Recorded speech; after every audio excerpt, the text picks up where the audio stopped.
السلام علیکم ورحمۃ اللہ وبرکاتہ۔ ناظرین، ہم حروف کے مخارج سیکھ رہے ہیں۔ پچھلے ایپیسوڈ میں ہم نے حروف حلقیہ کے مخارج ہم نے سیکھے تھے۔ آج ہم انشاءاللہ حروف لہویہ اور حروف شجریہ کے بارے میں ہم انشاءاللہ سیکھیں گے۔ حروف لہویہ دو ہیں، قاف اور کاف۔ ان دونوں کے پہلے ہم مخارج سیکھتے ہیں۔ قاف کا جو مخرج ہے زبان کی جڑ اور تالو کے نرم حصے سے ادا ہوتا ہے۔ قاف، نقطے والا جو قاف ہے، اس کا مخرج نکلنے کی جگہ وہ یہ ہے کہ زبان کی جڑ اور تالو کے نرم حصے سے۔ نرم حصہ وہ ہوتا ہے کہ جو منہ کے اندر جو حلق ہے، جو کوا، جو سوراخ جہاں سے کھانا پانی نیچے اترتا ہے، تو اس جگہ کے قریب والا جو حصہ ہے تالو کا، تو وہ نرم حصہ کہلاتا ہے۔ زبان کی جڑ اٹھ کر اوپر تالو کے اس نرم حصے کو چپکتی ہے، لگتی ہے، اور وہاں سے یہ نقطے والا قاف پڑھا جاتا ہے۔ اور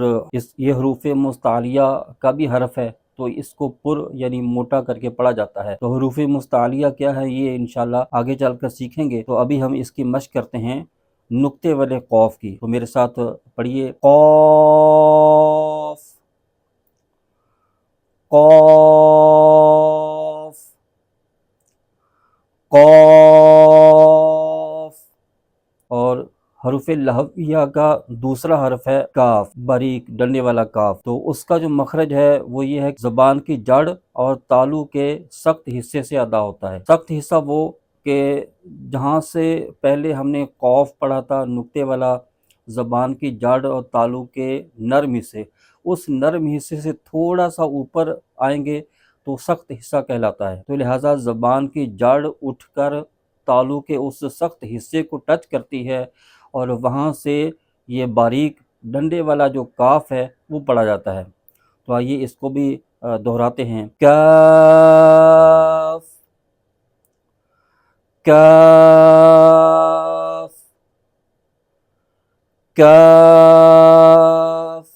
تو یہ حروف لہویہ دو ہیں، تو ان کی شکلوں میں فرق ہے، ان کے مخارج میں فرق ہے، اور لازمی ان کی آوازوں میں فرق ہونا چاہیے، جو اکثر فرق نہیں کرتے اور دونوں کو پتہ نہیں چلتا کہ کون سا حرف پڑھ رہے ہیں۔ تو لہٰذا ان دونوں حرفوں کی آوازوں میں فرق کرنا لازمی ہے، اور ان کے اپنے اپنے مخرج سے ہی ان حروف کو ادا کرنا ہے۔ تو اس کے آگے ہیں حروف شجریہ۔ حروف شجریہ تین ہیں: جیم، شین، یا۔ یہ تین حرف حروف شجریہ کہلاتے ہیں، اور تینوں کا مخرج یعنی نکلنے کی جگہ ایک ہی ہے۔ وہ کیا ہے؟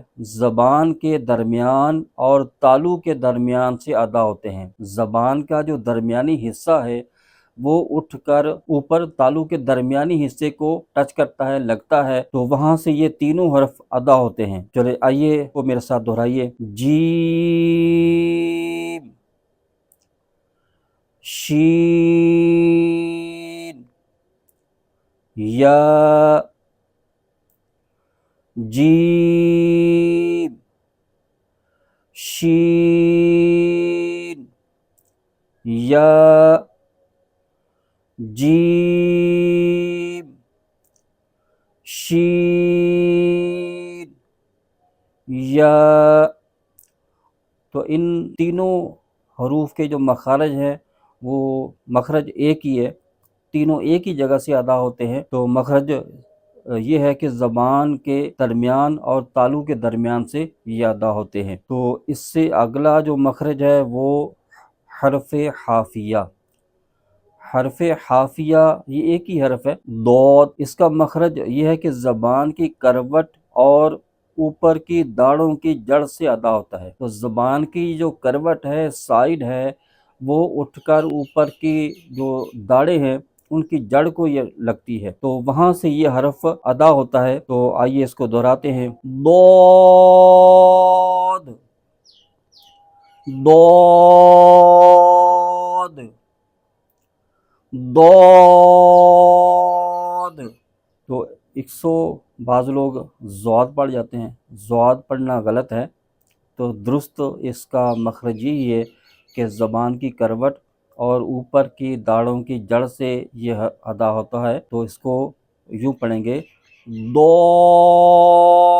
تو یہ ہم نے آج 3 مخارج مزید سیکھے، حروف لہویہ، حروف شجریہ اور حرف حافیہ، اور یہ 3 مخارج ہم نے سیکھے اور 6 حروف ہم نے مزید آج سیکھے ہیں۔ ان کی خوب مشق کر کے، پریکٹس کر کے ان کی درست ادائیگی کی کوشش کیجیے، انشاءاللہ اللہ نے چاہا تو انشاءاللہ کامیاب ہوں گے قرآن پاک کو درست پڑھنے میں۔